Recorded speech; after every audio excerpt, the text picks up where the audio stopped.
April ni somni pakhat sang ni somni parukan ni he in ka hayan puan hi azo na Trump hian in Indo turin kan in ready to ati tat mane han riekang let's go.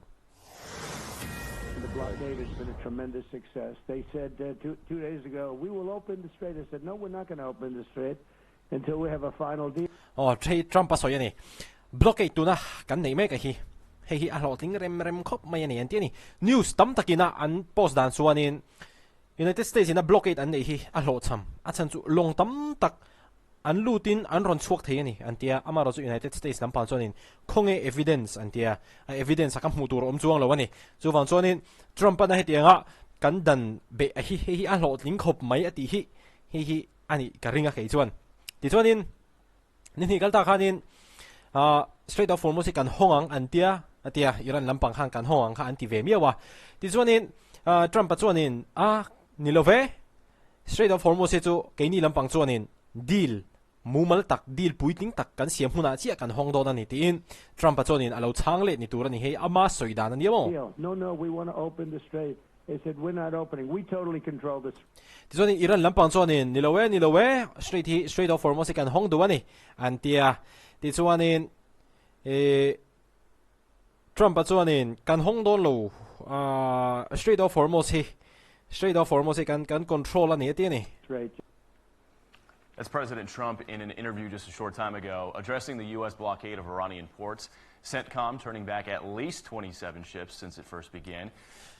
United States Central Command lampang hian in long somni pasari velan thon an kirti le tawani hetianga blockade an tan nu hian. Now releasing more footage showing American forces enforcing their mission.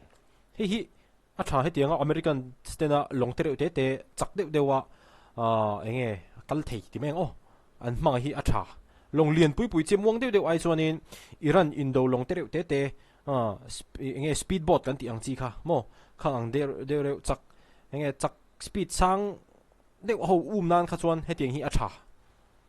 United States warship 115. You are entering an area of a military blockade. This blockade of Iranian ports will be enforced and applies to all vessels regardless of flag.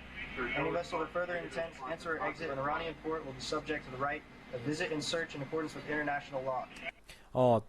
Tuna kan ngai thla kha chu tian hian helong he kal tang tum ni om tak ani ti chuanin tuna hian military blockade om meka chu ma chuanin kal tang thei lo ani kal tang tu mani chuanin an be yang cheu tian zo hani warning an pe ni. If you attempt to run the blockade, we will compel compliance with force. Over. Blockade hi kal tang tu mani chuanin kan be yang cheu an ti. Joining us now is retired Colonel Mike Jernigan, who was an invasion commander during Operation Iraqi Freedom. Colonel, thanks for coming on this morning. Hey, good morning, Bill. So I want to ask you kind of what's been going on during this 2-week ceasefire. President Trump says that the U.S. military has been restocking. Take a listen real quick.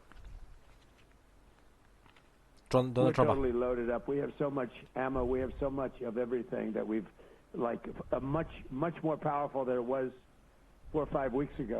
Carly emokar nga kalta vela kan man ro nei ai khanin tuna kan nei hi arab thlang dei zo ani thil an ti thei dei zo khani hete ni wer totally lo de tap tuna chonin kan in restock thale effect to wa silai mu te po missile te po niang khang te kan nga khop mai ani ati ni kan che tur chu in ka haim pon hi hemi hi atop thuai do na chu van chonin United States lampang te an in ring to khop mai ani. So we've used this to restock, and they probably have done a little bit of restock. Hemi hun hi ke mani in restock nan kan manga Iran lampang po an in restock kan ring ani he hun hi anti ni.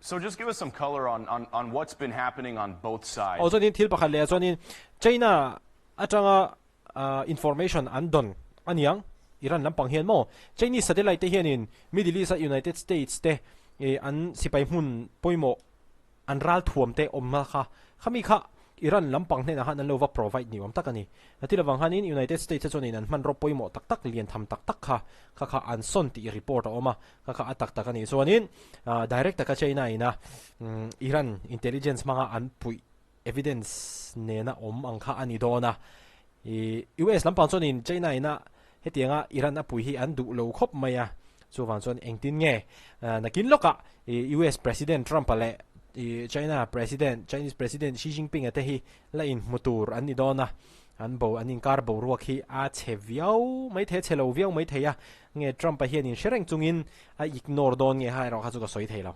Do you think during the ceasefire, especially with the U.S. military, are they mapping out new targets? Are they reloading our Patriot missile batteries? What's been happening behind the scenes in these last 2 weeks?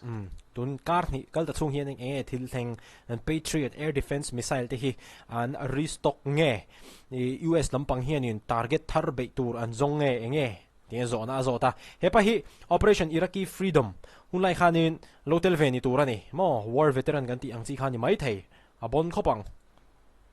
Absolutely, Bill. On the U.S. side, you're seeing exactly as the president said, that they are rearming, they're restocking, and they're ready to go again. And I think if the ceasefire... Rearming, restocking, and they're ready to go again. Ani pe to, tla hian United States te hi mo, in ka hai puan. He azo huna chonin eng ma dilen la siam lo ni chonin United States te hian in heting hianin an be chhunzawm mga Iranian an be le ve bonga ti chonin Indo chu in chhunzawm ani deuh mai. Agreement is not held up tomorrow when it expires. I think the Iranians are going to see additional attacks more than they've already seen before. Oh, ama Iranina enge anram nasa taka be ani ayan na saka ayan na sakan naktu ahin di dan siam di puiling siam thelo ni chonin an mule don ne hete ne. On the Iranian side, I see them trying to scramble for anything that they can do to try to maintain any influence.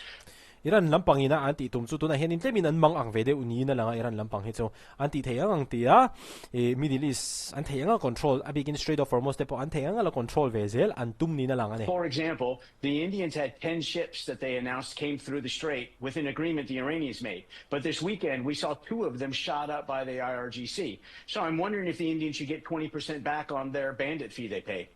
Oh, nia hey mitam taki meron zota IRGC lampang hanin India Indo long kha an lo kap ati India Indo long ati India long kha an lo kap ve nge ni khati an ka awang hanin heta India rama India gan soyang Iran ai o timeng o kha an ko ha la ni central sarkar chon India central sarkar chon ma ko ha la ni asan chu agreement kha India le Iran te khan an siam ve kani amaro chu khatinga agreement an siam vek to nu khanin IRGC Iran sipai te khanin lo lakap tlat maya kha thil theng tak tak ania chu han chuanin India po alungoi lo hle ani kan lungoi lo hle ani. We opened up the segment talking about how the U.S. military is enforcing this blockade in the Gulf of Oman, and they're also stopping ships elsewhere around the world. Take a look at this video. This was just put out by the U.S. military. They apparently stopped another ship called the Tiffany. It is under U.S. sanctions. The State Department says this is a ship that was sailing from China to Singapore and that it had been twice loaded with Iranian oil before. So U.S. Oh, hey, China changa Singapore, chani Singapore changa Iran lampang ron pan ni turani. Tijuanin Iran oil te po he thil hianin khoven hun sang sanga alo supply to thin yo mani hei hi United States sanctioned oil tanker ni turani.